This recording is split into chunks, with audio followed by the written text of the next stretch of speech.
ಅಲ್ಲಿ ಹೋಗಿ ನಿಲ್ಲಿಸೋದು ಕಷ್ಟ ಆಗಿದೆ. ಒಂದು ಕಾಲಕ್ಕೆ ನದಿಗಳಲ್ಲಿ ಹೋಗೋದು, ಉಸಿಗಿನಲ್ಲಿ ಆಟ ಆಡೋದು, ಆ ನೀರು ನೋಡೋದು, ಸ್ವಚ್ಛ ನೀರನ್ನು ಕುಡಿದು ಅಲ್ಲಿ ಹೋಗಿ ನೋಡುವಂಥದ್ದು ನೋಡ್ತಿದ್ವಿ. ಇವತ್ತು ನೀವು ಯಾವುದೇ ನದಿಗೆ ಹೋಗ್ರಿ ಅಲ್ಲಿ ನಿಮ್ಗೆ ಉಸುಕು ಕಾಣೋದಿಲ್ಲ, ಮತ್ತೇನೂ ಕಾಣೋದಿಲ್ಲ. ಬರೀ ಆ ಸಮೀಪದ ಒಂದು ಊರಿನ ಎಲ್ಲ ಹೊಲಸಲ್ಲಿ ಬಂದು ಕೂಡಿಬಿಟ್ಟಿರ್ತದೆ. ಅದನ್ನು ಮುಟ್ಟದ ಸಹಿತ ಮನಸ್ಸಾಗೋದಿಲ್ಲ, ಅಷ್ಟು ಗಲೀಜಾಗಿಬಿಟ್ಟಿರ್ತದೆ.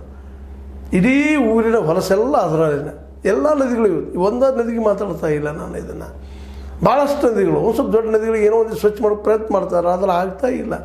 ಯಾಕಂದ್ರೆ ನಮ್ಮ ಜನಸಂಖ್ಯೆನೂ ಅದೇ ರೀತಿ ಬೆಳೀತಾ ಇದೆ, ಮತ್ತು ನಮ್ಮ ಪರಿಸರದ ಪ್ರಜ್ಞೆನೂ ನಮ್ಮಲ್ಲಿ ಕಡಿಮೆ ಆಗಿಬಿಟ್ಟದು. ನಮ್ಮ ನದಿಗಳನ್ನ ಉಳಿಸ್ಕೋಬೇಕು, ಅದರ ಮೂಲಗಳನ್ನ ಉಳಿಸ್ಕೋಬೇಕು, ಅಥವಾ ಬಾವಿಗಳನ್ನ ಉಳಿಸ್ಕೋಬೇಕು, ಕೆರೆಗಳನ್ನ ಉಳಿಸ್ಕೋಬೇಕು, ಸರೋವರಗಳನ್ನ ಉಳಿಸ್ಕೋಬೇಕು, ಅದು ಇನ್ನುಳಿದ ಯಾವುದೇ ಜಲಮೂಲಗಳನ್ನ ಉಳಿಸ್ಕೋಬೇಕು ಅನ್ನೋಂಥ ಪ್ರಜ್ಞೆ ನಮ್ಮಲ್ಲೆಲ್ಲ ಇಲ್ಲ ಅಂತ ಆ ನದಿಗಳನ್ನ ನೋಡಿದ್ರೆ ನಾವು ಸ್ಪಷ್ಟ ಆಗ್ತದೆ. ಈಗ ನೋಡ್ರಿ, ಯಾವುದೋ ಊರಿಗೆ ಹೋಗಿ ನೀವು ಅಲ್ಲಿ ಹೋಗಿ ನದಿ ಮೂಲ ಯಾವುದಪ್ಪ, ಈ ಕುಡಿಯೋ ನೀರಿನ ಮೂಲ ಯಾವ್ದು ನೀವು ನೋಡ್ತಾ ಹೋದ್ರೆ ಇದೇ ಪರಿಸ್ಥಿತಿ. ಇದೆಲ್ಲ ಕಾರಣ ಅಂದ್ರೆ ನಾವಿವತ್ತು ಕಲ್ತಿದ್ದೀವಿ, ಸಿವಿಲೈಸ್ಡ್ ಆಗಿದ್ದೀವಿ, ಮುಂದುವರೆದಿದ್ದೀವಿ. ಆದರೆ ಯಾವ ರೀತಿ ಮುಂದುವರೆದಿದ್ದೀವಪ್ಪ ಅಂತಂದ್ರೆ ಎಲ್ಲ ಹೊಲಸು ಮಾಡುವಂಥದ್ದು, ಅಥವಾ ಕಾಂಕ್ರೀಟೀಕರಣಗೊಂಡಂಥ ಮನೆಗಳು ಮತ್ತು ಅನಿವಾರ್ಯ ಆಗಿದೆ. ಇವತ್ತು ಆ ಕಾಂಕ್ರೀಟಿಗೆ ನಾವು ಉಸುಕನ್ನು ಬಳಸಿ ನದಿಗಳನ್ನು ಕುಲ್ಲ ಮಾಡ್ತಾಯಿದ್ದೀವಿ.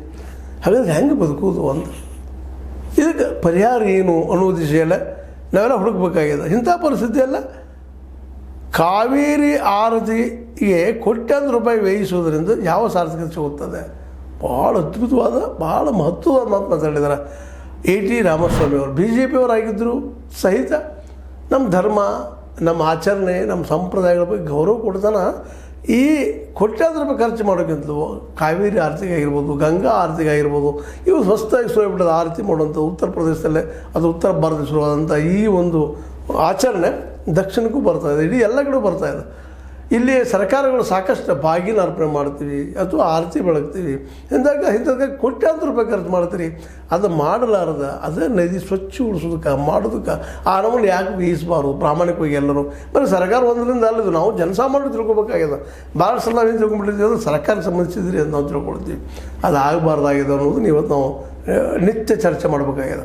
ಇಲ್ಲಪ್ಪ ಅಂತಂದ್ರೆ ಮುಂದಿನ ದಿನಗಳಲ್ಲಿ ಈ ನದಿಗಳು ಇಲ್ಲದಂಥ ಪರಿಸ್ಥಿತಿ ಬರ್ತದಂತೆ. ಈಗ ಬೆಂಗಳೂರಿಗೆ ಹೋಗಿ ನೀವು ಅಲ್ಲಿ ಕೆರೆಗಳು ಇದ್ದು ಅಂತ ನಿಮ್ಗೆ ಏನಾದರೂ ಅನಿಸ್ತದೆ ಇವತ್ತು ನೋಡಿರಿ ಯಾವ ರೀತಿ ಬೆಳೀತಾ ಹೋಗ್ರಿ. ಮುಂಬೈಗೆ ಹೋಗ್ರಿ, ಮುಂಬೈಗೆ